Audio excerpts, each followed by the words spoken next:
and I was driving home. It was raining, and it was raining in the car too, because I was just crying, the ugly cry. No one could see me, but it was happening. Jesus. Yeah. And I just felt really low. And as I was driving home, I got this kind of divine download, this voice that just said to me, don't die with the music still inside. And that was the moment. Like, it still gives me tingles now. I was like, I have to do something about music. I'm happy to welcome Alexandra Slack, a former lawyer who transformed her career by following her intuition and embracing her creativity. Alexandra's journey from law to career coaching is a demonstration of the power of listening to that small voice within us. She inspires us to challenge our limiting beliefs and discover our unique talents. Alexandra shares how journaling can be a powerful tool for self-reflection, helping us clarify our desires and make meaningful changes in our careers. She also highlighted the importance of community and support, reminding us that we don't have to navigate our career challenges alone. As she beautifully put it, don't die with the music still inside. So let's give ourselves permission to dream and embrace our curiosity and creativity. Together we can create a fulfilling and empowered professional journey. So welcome one more time to the Brilliantly Branded podcast. Well, welcome to another episode of the Brilliantly Branded podcast. This time my guest is a combination coming from the world of legal and then decided to jump to the world of coaching. I think it is a nice combination, and I am so happy to have here with me today Alexandra Slack. Alexandra, welcome to the Brilliantly Branded podcast. And the first question to all my guests, of course, because I want them to talk about them and tell the story. Could you introduce yourself and giving us more details about who you are? Absolutely, Maria.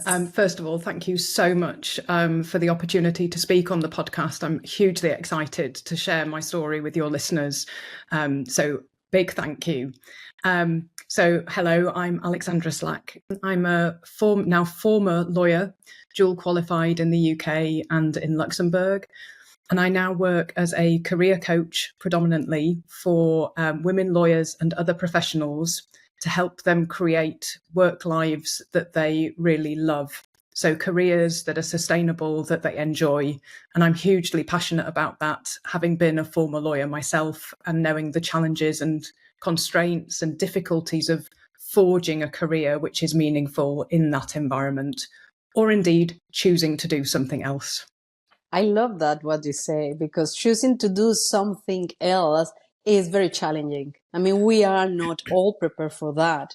And actually, I think that it was something on you that make you pivot and make you decide, I wanted to go for this change. So can you share with us how you did this moment in your life? Yeah. So I was reflecting on that, Maria. And I think, as is the case for so many of us, there wasn't necessarily a pivotal moment where I just thought, this is the thing that I'm going to do next. There was more a kind of slow burn for years and years of, is this the right career for me?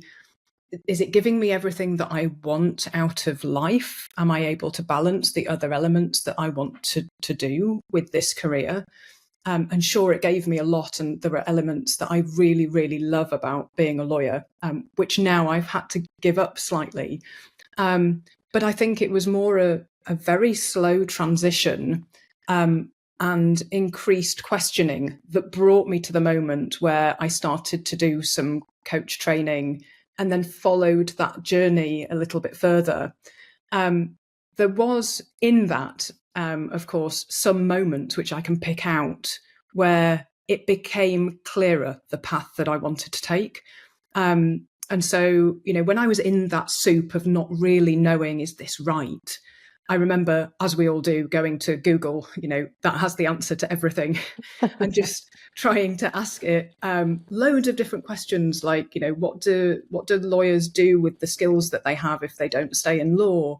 How can I develop my legal career in a way that's meaningful to me?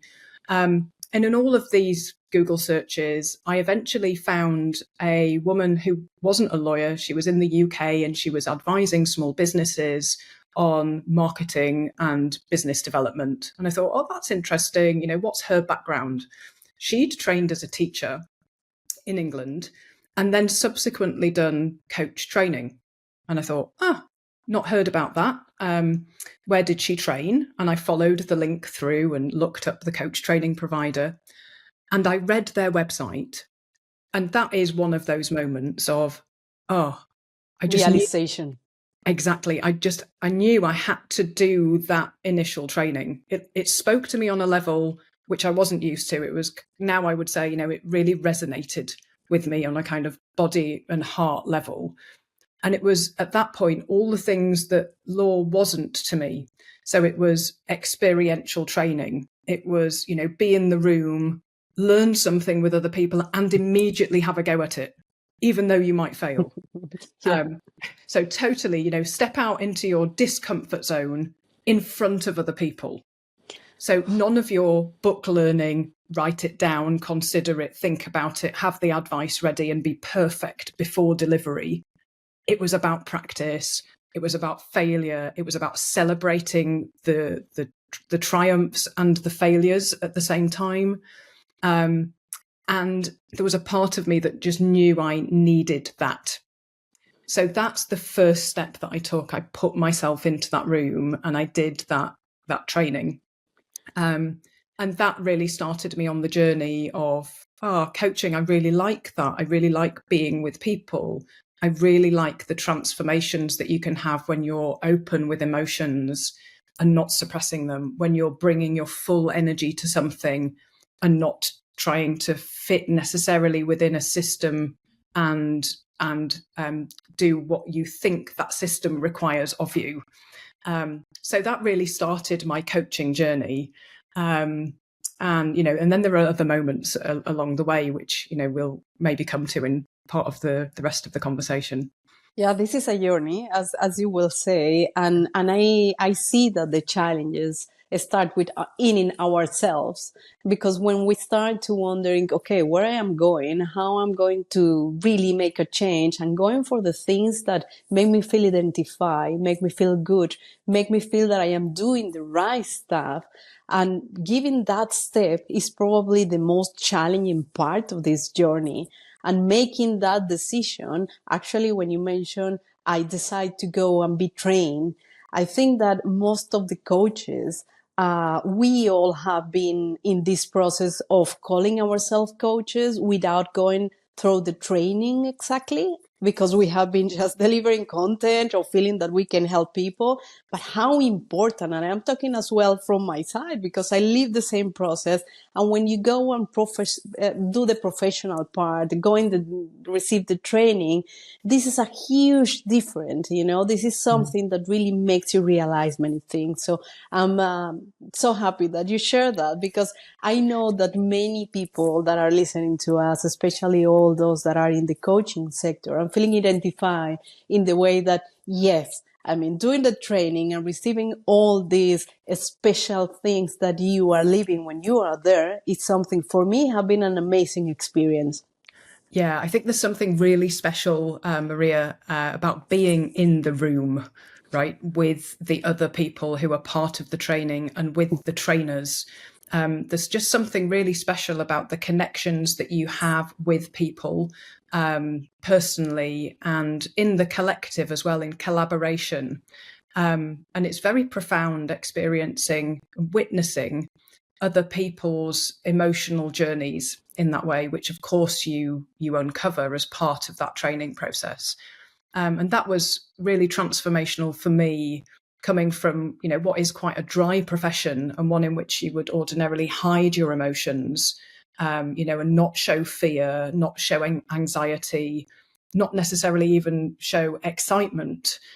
You very much hold your emotions as a lawyer. Being then in a space where emotions were welcome because there's information there, and you can utilize it and you can process the world through that was so eye-opening. So I certainly agree with, the transformational impact of coach training. Yeah, for me have been incredible, and I see on you as well, coming from, it's true that we all have probably the tendency to put people in boxes. That is something that I personally hate, but happens so frequently. And you say, well, a lawyer, coming from the legal sector, even creativity, that was other things that we were talking about, is not something related with a lawyer. It's lawyer and creativity is going different ways. So actually, this is part of the things that I wanted to talk with you, because this is one of the things that you found across all this moment of shifting your career. So can you share with us how that had been happening and how you found the creativity? It was part of your life. Yeah. I mean, creativity as a theme for me generally has been a really big one and continues to be. And I like that you point to the impact of that also within the legal profession or other professions, because it does play a really big part. And I think it's underutilized and underappreciated in those professions often. But just maybe to talk about like my creativity journey, I actually come from a really creative family in an artistic sense, and there's many facets of creativity, but they're artists. My parents they met at art school, and they did design and drawing and woodwork and silversmithing. And my sister also, let's say, inherited this fine art ability, and she can draw pictures like they look like photographs. I never felt like I had the same capacity for creativity as them. I felt like the black sheep of the family, right? Oh, yeah. So I was like, I'm going to need to find something else to do. And don't get me wrong, I could draw and I could do a bit of design, but it wasn't as good as anything else I was seeing in the family environment. I did a bit of music and I was in a church choir, so I had that going on. But as a career, I was definitely thinking I need to find something else that I'm going to be able to pay the bills through and to live. So I started that journey into law through a kind of skills audit of, well, what am I good at and what do I like doing? So I like reading, I like writing, I like being with people, I like advising. So it was a really good skills fit, right? And I still think that to this day. And I kind of put any creativity on hold. It wasn't available to me as something that I would make money out of. It wasn't a thing that you did as a career. And so it was something that I just did less and less of as I went through university. And then as I started as a trainee in the city in London, long hours, hard pressurized work, no time to join a choir, no time to necessarily learn an instrument. I didn't have a piano, so I couldn't play that. I didn't want to buy a keyboard. I literally had all the excuses. The keyboard is not going to behave in the same way as a piano, right? So I was literally resisting this creativity urge. And the time passed and I became more qualified. And increasingly, I just felt that something was missing. And yet I didn't know what that was. I just felt, is this what, my work, is that everything that there is? I feel like there's a part of me that's got lost somewhere. And I genuinely didn't understand that it was because I'd kind of dropped or let go of this passion for musical creativity for me. Wow. And it was when I got back into that I started to feel happier. Like I was bringing more joy into my life. So, what happened was I reached, and I think this is a pivotal moment, I reached a point at work one day where it was just one of those really, really awful days. You'd done some work, there was red pen all over it from the supervising lawyer. I'd made some mistakes that I thought were really silly ones. Everyone else was a much better lawyer than me. I really shouldn't be doing this job. And I was driving home, it was raining. And And it was raining in the car too, because I was just crying, the ugly cry. No one could see me, but it was happening. Jesus. Yeah. And I just felt really low. And as I was driving home, I got this kind of divine download, this voice that just said to me, don't die with the music still inside. And that was the moment. Like, it still gives me tingles now. I was like, I have to do something about music. I need to have more music in my life. I need to start doing music. And so I listened to that voice, having done by then some coach training. I'm like, that's important knowledge. I need to act on it. And I rented a piano and I started composing music. And I still do that now. Something that I want to do more of. But it's brought me so much joy, Maria, to incorporate, again, my version of creativity into my life. And that has served me in being more creative with my legal career, taking more chances in developing that, and eventually given me the courage, I think, to be able to step out with my voice into this coaching world. So I'm a huge proponent in my coaching with my clients and with anyone I speak to about finding your element of creativity, finding that spark that brings you alive. It may be through a kind of a sporting process. It may be traditionally artistic. It might be about the way you think about problems, but try to find that and dig into it, lean into that, because that's where the joy is. And in the end, happiness is a choice. I eventually chose to rent that piano and I gave myself that gift. And I think that's a really important message for people. This is an amazing story, Alex. Really, even you make me emotional because all that steps that you took, I know that many people around are stuck in a moment where they don't know how to do. They don't know how to give that next step. They don't know how to find the purpose.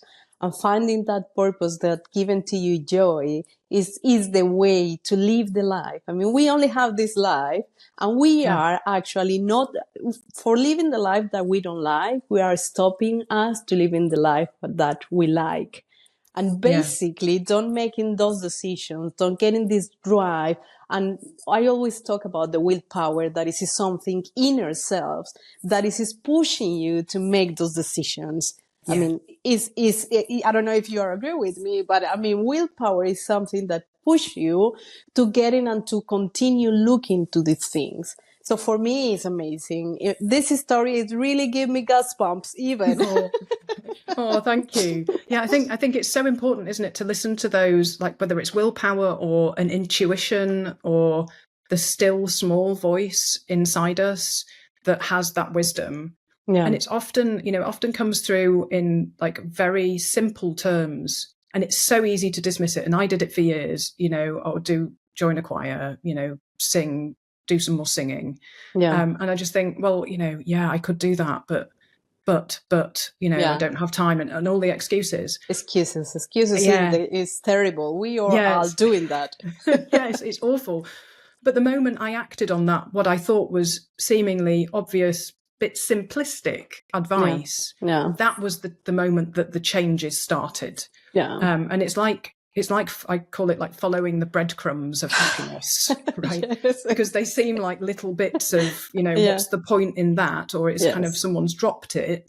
Yeah. But actually, that is the thing that will lead you to more happiness and joy. So absolutely, if I can leave your listeners with any ideas, don't dismiss those kind of simple, small voices or intuitions that you're having. These little dig into those, get curious, right? Yeah. I love that. It's really, really a lesson to learn from you. And that is converting you as well in a role model.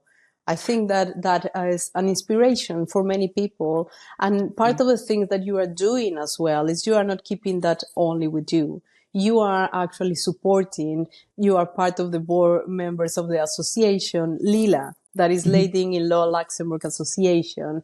And part of my questions is how all this beautiful story and all the things that you are doing are impacting now the members of this association. What is happening there? How are you adding value to them?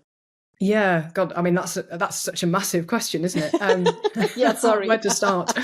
Yeah, so I mean the motto or the reason, the purpose behind Lila is to help women aspire to rise in the legal profession in Luxembourg.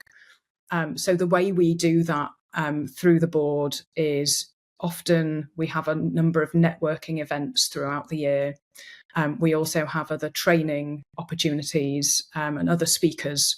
And I think the main thing that we're able to do through that organisation, which I think is hugely important for everyone, but women in particular in a professional setting, is that we provide this community, this kind of, let's say, safe space for women to come and to talk about their careers, to network with other people, to find support, to share stories, and to link up with other people within the industry that they wouldn't necessarily come across because, you know, you're focused on your work at your law firm in your department every day. And so I think in terms of the impact that Lila has, and I, you know, I'm thinking about my coaching work as well, it's the collaboration and community that we give, because it stops people feeling so lonely in what they're doing. And I hear that time and time again from coaching clients. You know, they're struggling to make career decisions. They're struggling, particularly the women, around, you know, when to plan to have family if they're lucky enough or they want to do that, how to manage and balance family and other responsibilities with career. And it can feel desperately lonely. I've been in that position myself. And Lila provides that community space. And I think it's just a fantastic place for women to be able to, you know, to connect, to rediscover themselves, to find out what they're capable of.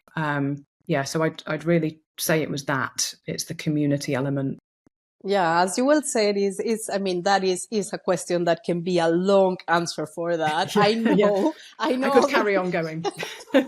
I know that, and I am, you know, happy and grateful to know that you have been sharing with us some of those things. But I think the one important thing here to highlight is the fact that they are going to find you there, and you are already an inspiration. So in terms of demonstrate to them that the combination of law and creativity is possible is already a must. I mean, it's part of the things that I think all those women lawyers that are feeling maybe alone in their journeys, they can share that, and they can see on you this role model that, you know, is possible. It's possible to think differently and to end up doing what your heart tells you to do.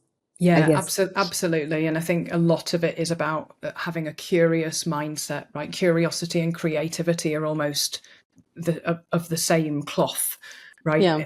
If you can approach things with a mindset of how might this work, rather than can this work, which, you know, requires a yes or a no answer. It's how can this work? You know, it's much more generative in its thinking. It's much more growth mindset orientated.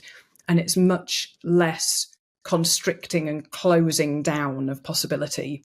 So I think, you know, opening things up, being curious, getting creative about solutions, what might be possible for you in your career, where you are, what might be possible if you were to choose to direct it in a different way, is hugely exciting. So I'd love to leave your listeners with that kind of energy around what's possible in their careers. Yeah, well, society is playing as well another role, because society is, you know, sometimes limiting us, especially when you are in the legal environment, that everything needs to be in certain way. So I know that you have been along the way, give us a lot of advice and call to those women that wanted to do something different, but you will have another different, concrete advice for all these women that really wanted to get out of that golden cage, let's say. Probably I'm saying what is not correct, but I have been seeing that situation. And as we are talking here about realities, what will be that specific things that you said out loud to them? Yeah, God, so much. It's really difficult to distill that down, Maria. I think one of the things that I would say is a lot of it is mindset, right? So there is the systemic cage. Of course there is, we need to work, we need to have income, we need to live and, do that in a sustainable way. But there's also the cage that we make for ourselves around what we think we're capable of, what we believe is possible for us. And, I would encourage people, and I do this through the coaching, is to challenge those perceptions. Like, is there another way to look at that? If the bars of the cage were not there, what would be possible? And by the way, it's okay to dream. You have permission to dream. You have permission to have desires. You can have wants for yourself, which again is a difficult thing sometimes for women to actually action, even if we do believe that somewhere inside ourselves. The practicalities of life get in the way. So I would challenge mindset around breaking free of the cage. And I'd also, and again, I do this in coaching, is to invite people to really appreciate the gifts that they uniquely have already, the talents that they have, and to appreciate themselves in a way that we don't often do in the workplace. The system regards us often as kind of mechanical parts, delivering outcomes. And the way that we do things individually is unique to us. Our approaches, our background, our experience, our natural talents, our inclinations, our intuitions, they're all unique to us. And having people appreciate those things about themselves, which are for them. You're a kind of miracle. It's a miracle that we, each of us, exist, right, in the first place. So it's about bringing that energy. And then thirdly, in terms of a practical tool, maybe the one thing that's helped me probably with the most transformation is a practice of journaling. And that involves, first of all, going and buying a really nice bit of stationery, so a journaling book, and a lovely pen that you want to write with in this book, and allowing yourself the opportunity to just journal on life, like brain dump what's going on, ask yourself questions about what you want, what do you truly desire, and then just write like a stream of consciousness onto the page.